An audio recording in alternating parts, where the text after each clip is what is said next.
over my head. I hear music in the air over my head. My name is Dr. Joy Banner, and I'm the Director of Communications here at Whitney Plantation.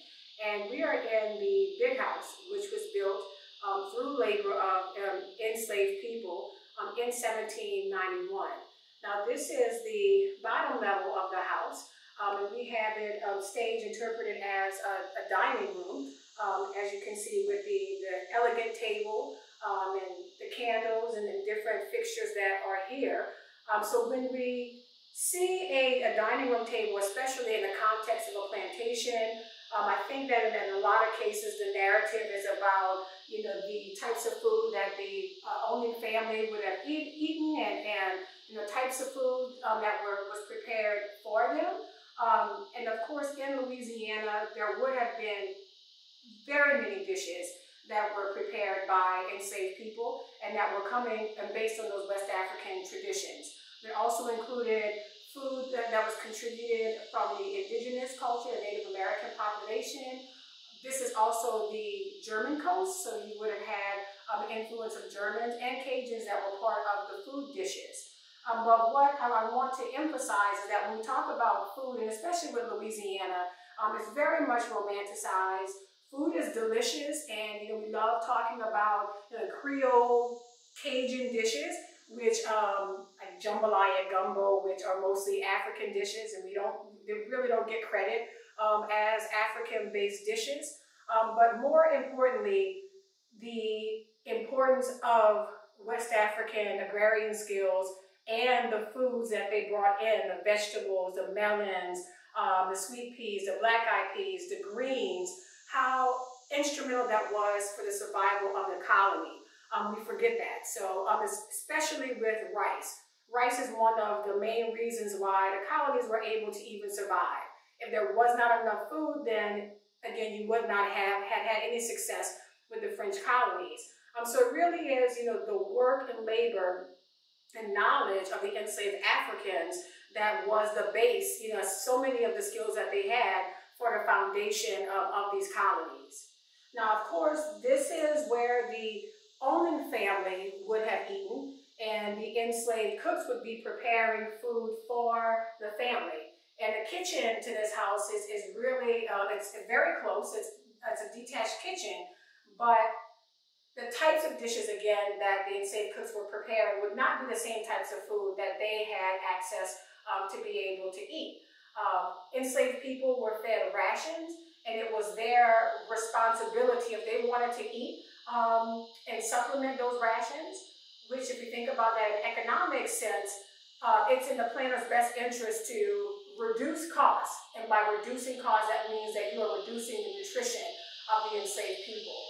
So enslaved people hunted and fished. So I think that is an area of Louisiana culture and even American culture in general that doesn't speak to the importance of hunting and fishing. That the enslaved people, with the skills that they had, and being able to supplement the minimum rations that they had as enslaved people. So yeah, and when we often think about labor, especially at Louisiana plantations, we tend to think about sugar work and even labor that comes into growing rice. However, it is the cooking and preparing of food in addition to that labor that's also very intensive. So we're in Louisiana, it's August, as you can see, I'm probably a little sweaty. So think about this in the 18th, 19th century, as enslaved people are forced to cook for the family, cook dishes that they are not able to eat. They're preparing many courses, throughout the day even. So yeah, it's boiling water, it's toting the water from the kitchen to the dining room. It is butchering, right? So enslaved people, in addition to cooking the food, they had to butcher their own animals. So that's all part of the labor. They're cooking in front of and very close to wood-burning stoves in small kitchens. So all of this is part of the labor that the enslaved people were forced to endure for the only family to have an elegant, pleasant, and delicious meal. So we are in the river parishes of Louisiana, and along this stretch of River Road from New Orleans to Baton Rouge, you had hundreds of plantations. And you had planters that had their plantations, their operations, in addition to these big houses. They had houses, social houses in New Orleans.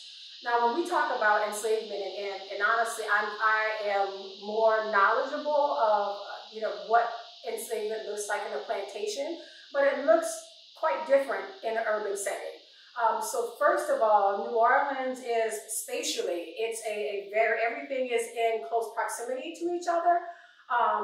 Out here in the country, there is more distance between the enslaved communities. So if we think about even the 1811 slave revolt, it is a process to have to go from plantation to plantation to plantation to be able to organize. So the communication has to work differently, right? Also with with urban plantations, enslaved labor had more diversity of skills. For people that were enslaved at a plantation, it was more agriculturally based. Doesn't mean that the skill was less important, right? And so we have to think about, though, when we are thinking about employment, even after emancipation, what skills are enslaved people left with? And so if you were enslaved during a plantation, that is going to limit your skills, because especially sugarcane processing, the economics behind it, and even you could even include cotton growing areas. Enslaved people were basically being forced to have specialized tasks that made them a cog in a machine. So it was about production, output. And so as that concentration was on the economics, the skills, the variety of skills of enslaved people was just decreased, so that it made it harder for them to find employment after emancipation, and instead they would have to be enslaved here at plantations, still do sugar work, and we have a perpetuation of slavery and, of the work done on plantations well into the 1970s. Yet people living here on this plantation, and that's in large part because of the skills that were developed for sugar work and for sugar work or rice work alone.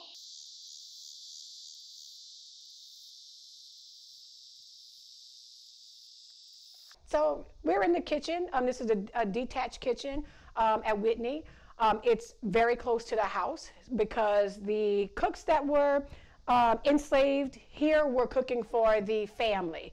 So now in the cabins, enslaved people would have to cook for their families in the fireplace. So I know that this kitchen doesn't seem like it is the height of luxury, but the fact that you have a kitchen the size of a cabin just goes to show you the difference between what it was like to live in the big house and have people cooking for you versus being enslaved, having a cabin that you were sharing with other families, right, and having to figure out how to cook for your own family in your fireplace or perhaps even outside.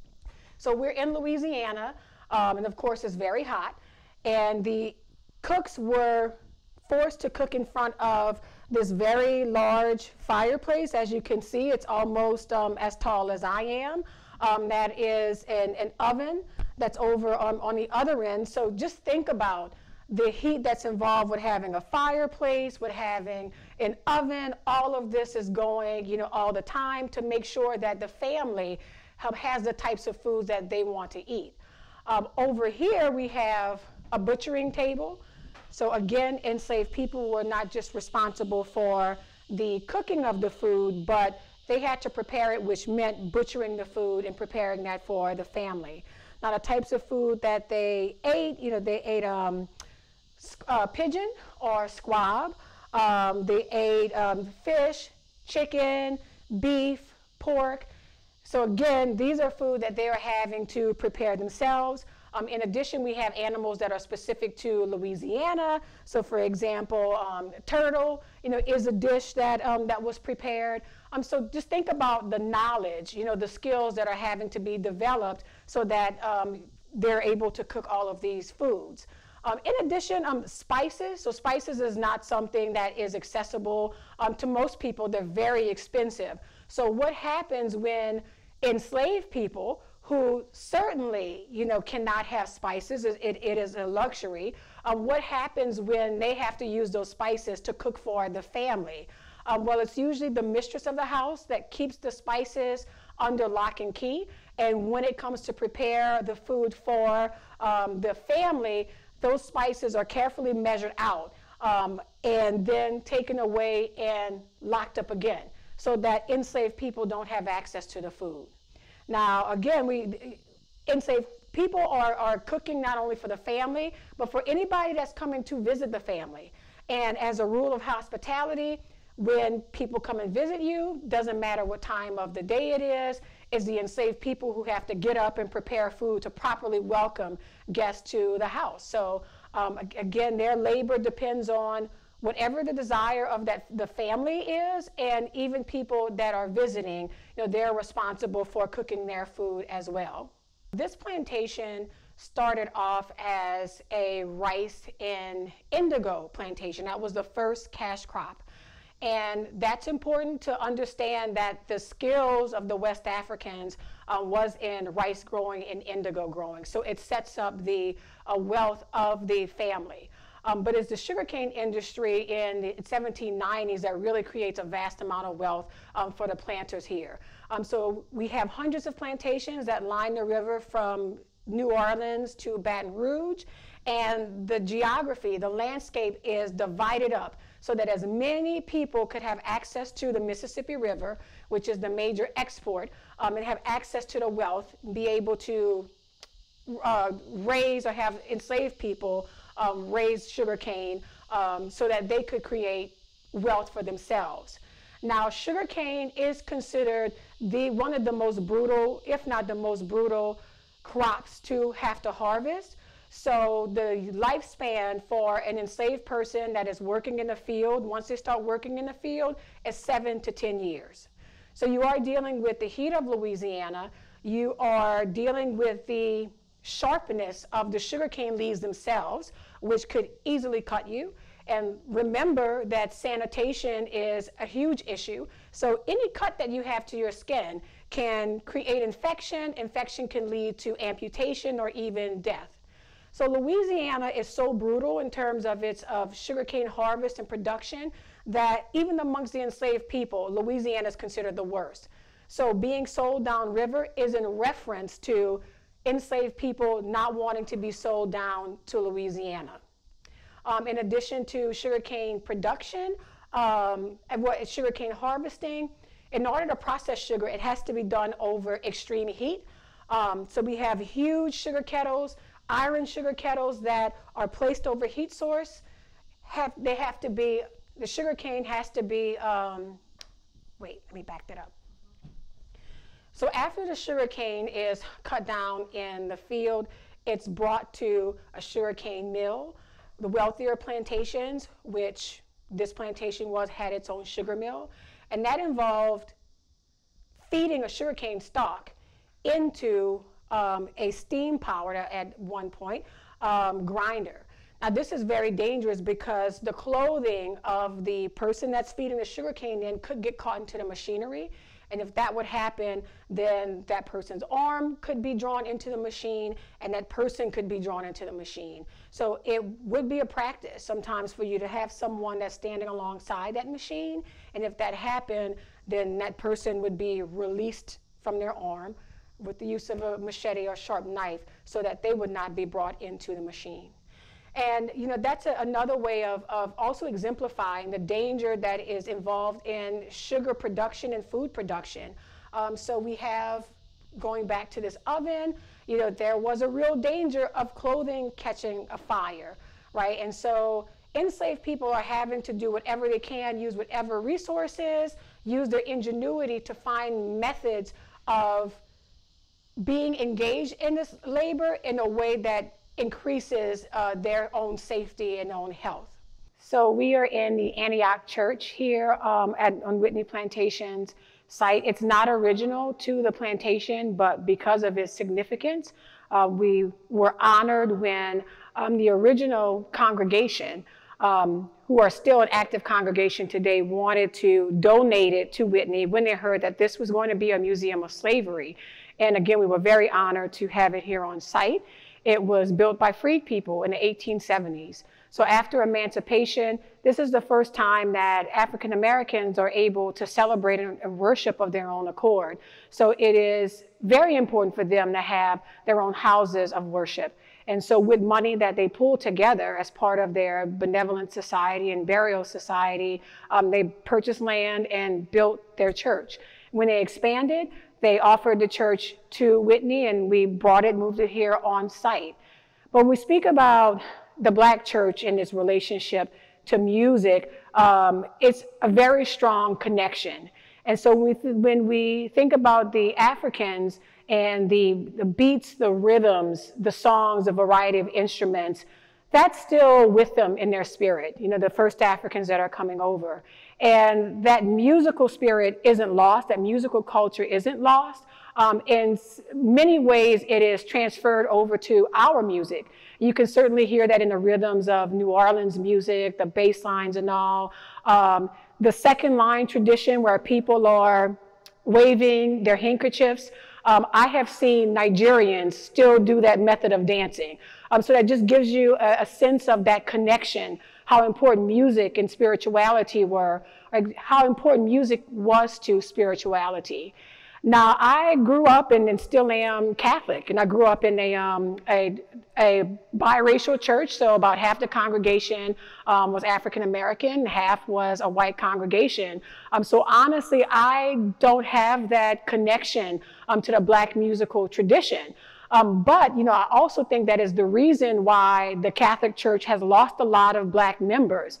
And something that we are, you know, contending with today is how do we bring the way that African Americans worship, you know, our music, which is full of expression, you know, call and response. You know, when someone asks you a question, you answer them back, right? And you need that connection with the audience, because as a community, you know, you're joining with the energy of people around you and lifting it up to God, and you're exalting.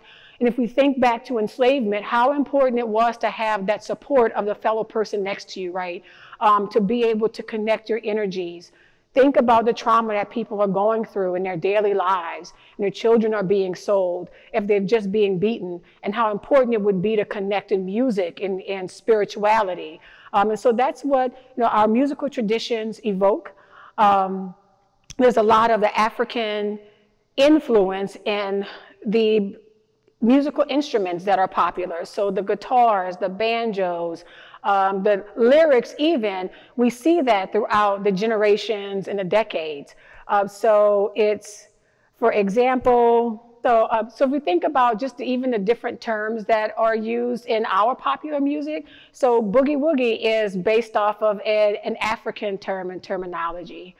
And I had the great blessing of traveling to Senegal a couple of years ago with our director of research, Dr. Seck, and a couple of community members, and with the Cummings family.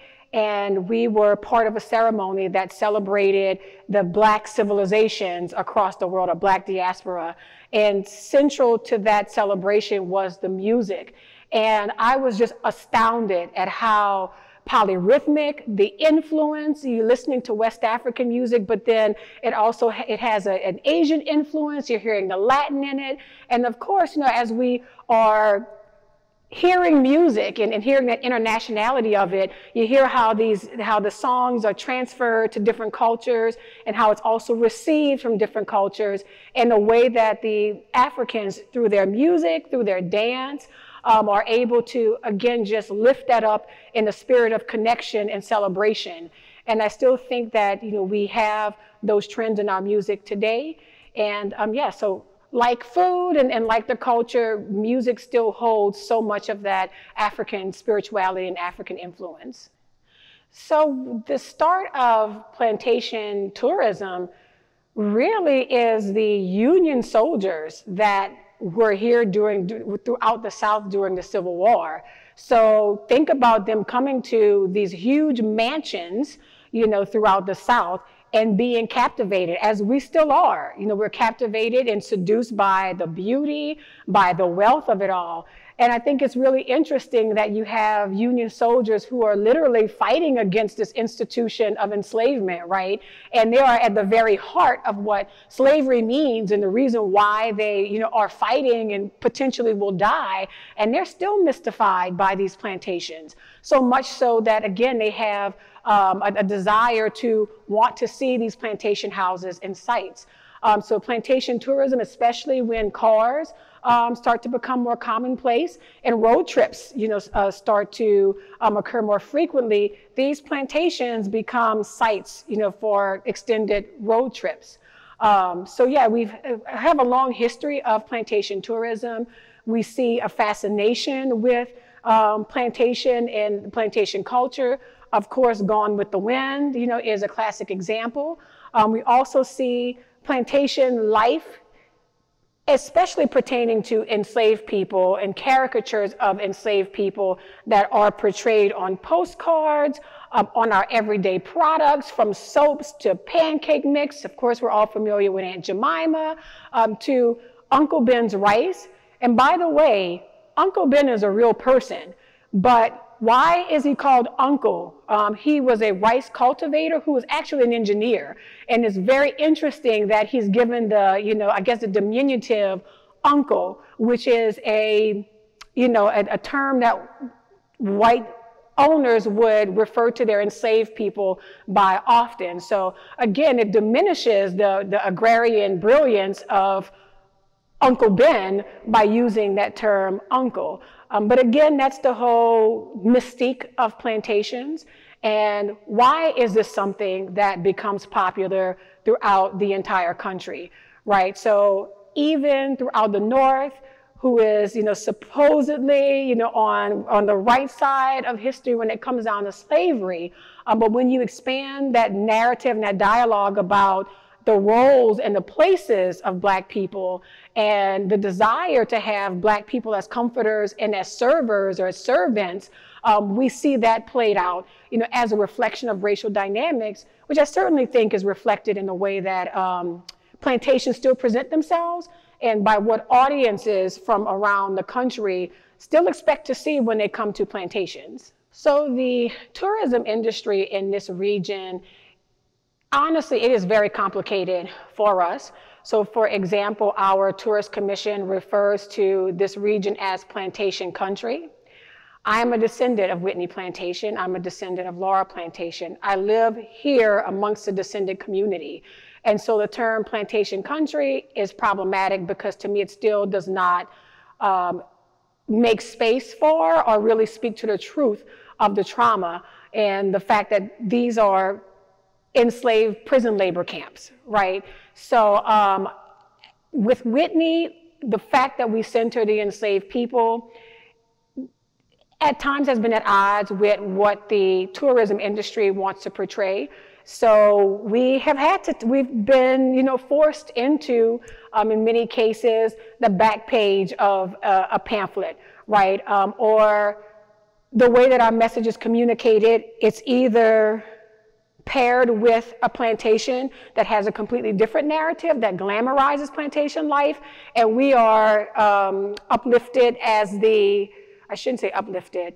So we have plantations that are glamorized, and then on the other end, we're like put on the other end of the spectrum as being, but if you want, a tour that is about and for Black people, then you take the Whitney tour. And the problem in that dichotomy is it makes it seem like not all plantations were, when it came down to the labor, when it came down to the people who were responsible for the families being wealthy, Black people should be centered in every plantation's narrative. If it speaks the truth, then there's no way that you can leave out Black people.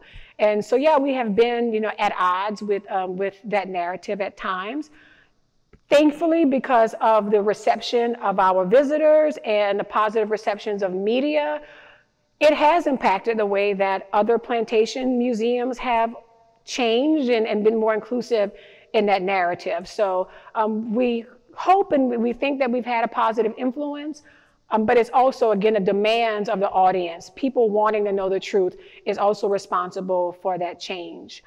For me, what is really most pressing to me now with this connection of plantations, the tourism industry, and industry in general in this area, is that as we speak, we are in the middle of what's called Cancer Alley, because the residents that live here, our risk of cancer is higher than 95% of the country. So why has that happened? It's because the inundation of petrochemical that is along this river on both sides, with these plants that are literally located on the former sites of plantations, some manufacturing and chemical manufacturing and oil manufacturing still pay for and own the houses of those former plantations. And what that means for us now is that the connection between the invisibility of Black people and of Black trauma has translated into real life consequences for the descendant community. And me and my twin sister, we created a foundation called the Descendants Project.